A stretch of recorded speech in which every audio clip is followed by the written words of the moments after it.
Piala AFF U19 ini bukanlah apa istilahnya ya, target utama, tapi mid target lah ya.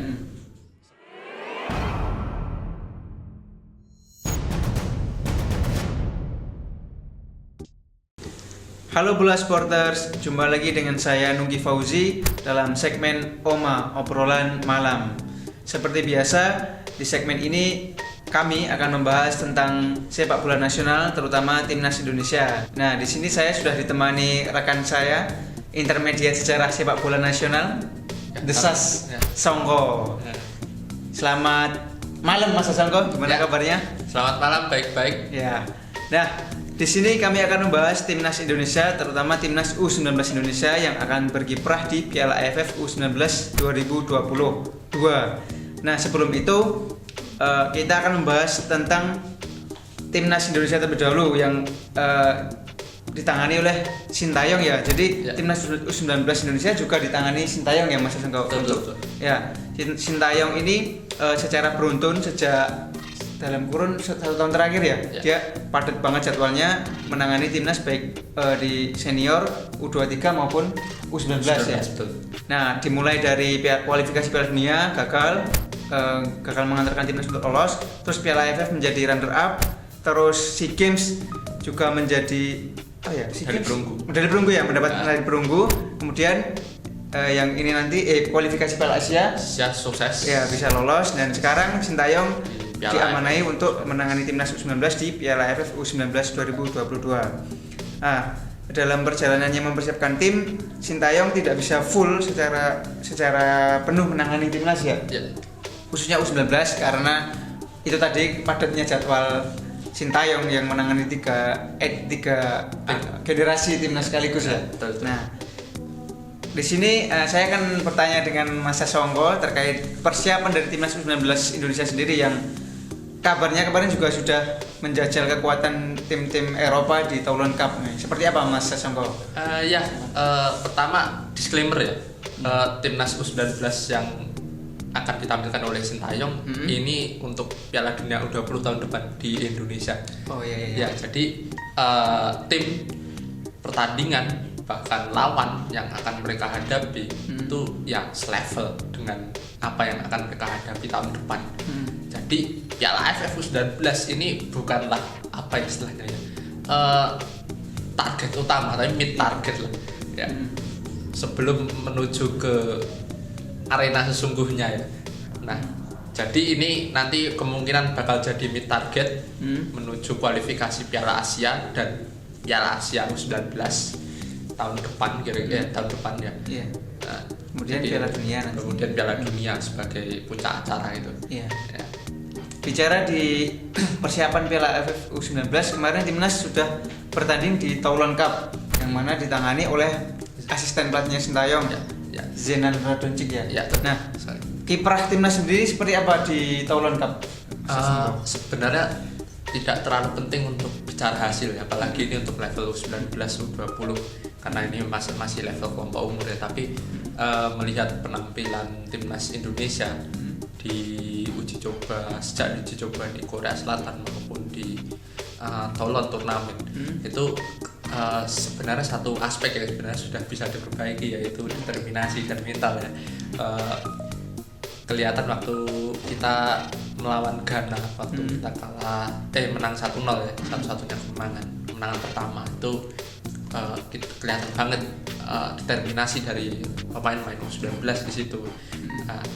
Meskipun secara postur kalah ya kita ya. Secara postur, secara fisik itu kalah, tertinggal jauh. Dan bahkan kita jujur aja ya, kita nggak punya tradisi sepak bola si advance Jerman ya, nggak usah bicara Jerman lah, sama Ghana aja kita jauh lah. Ya, tapi kita bisa gitu loh untuk mengalahkan Ghana ya. Ghana. Salah satu prestasi terbaiknya timnas di Toulon ya itu ya, memenangkan pertandingan melawan Ghana. Meskipun hanya 1-0 ya.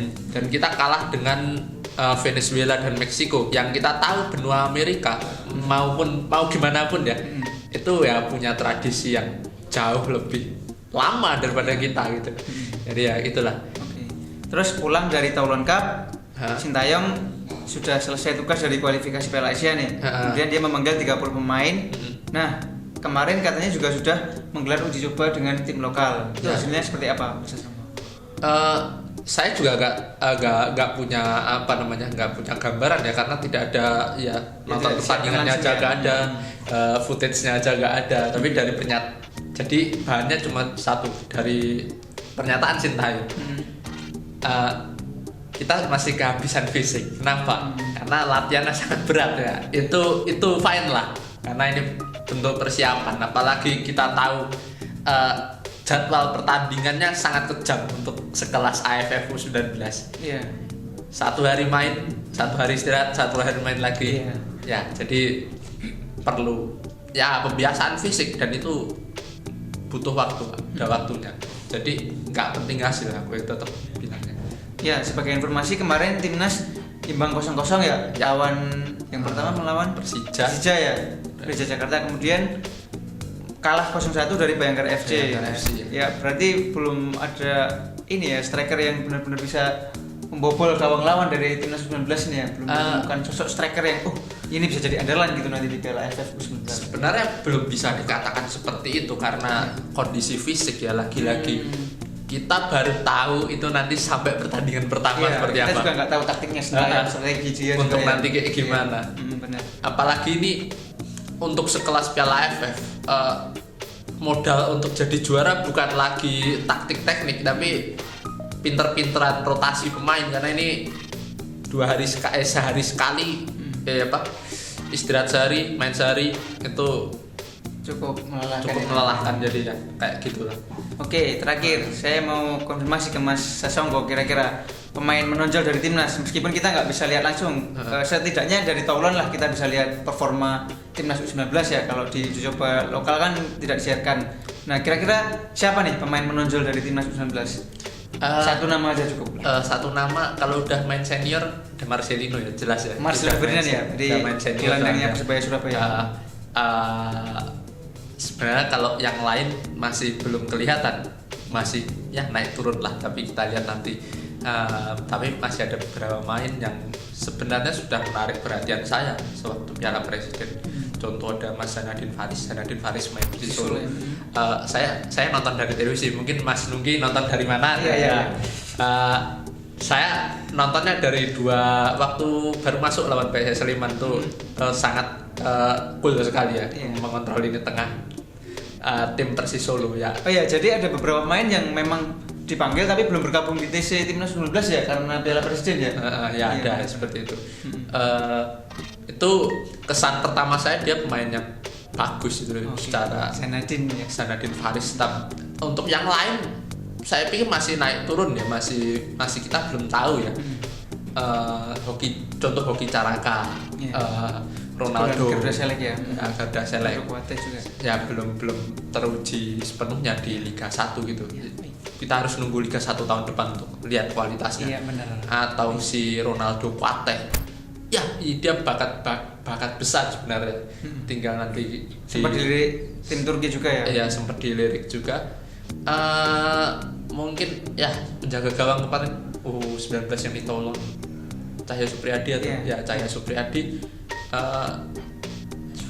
tinggal nanti diasah lagi aja, karena ini ingat ini level kelompok umur, jadi kita harus lihat bakat bukan dari tim nanti. Iya, siap. Terima kasih Mas Sasongko. Begini pembahasan kita terkait persiapan timnas U19 Indonesia di Piala AFF U19 2022. Buat bola sporters, informasi saja, ini timnas nanti akan memulai pertandingan pada 2 Juli 2022, tepatnya hari Sabtu.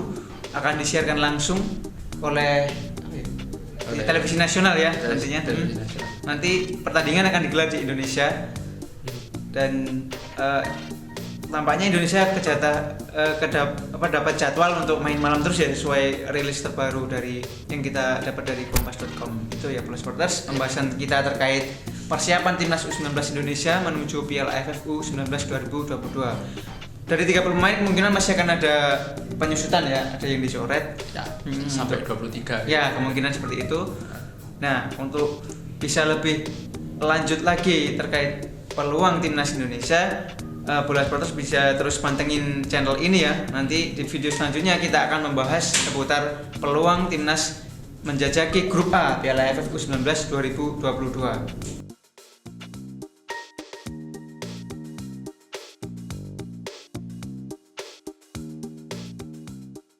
Terima kasih sudah menonton. Silakan subscribe, like, dan jangan lupa komen di bawah ya Bola Spotter.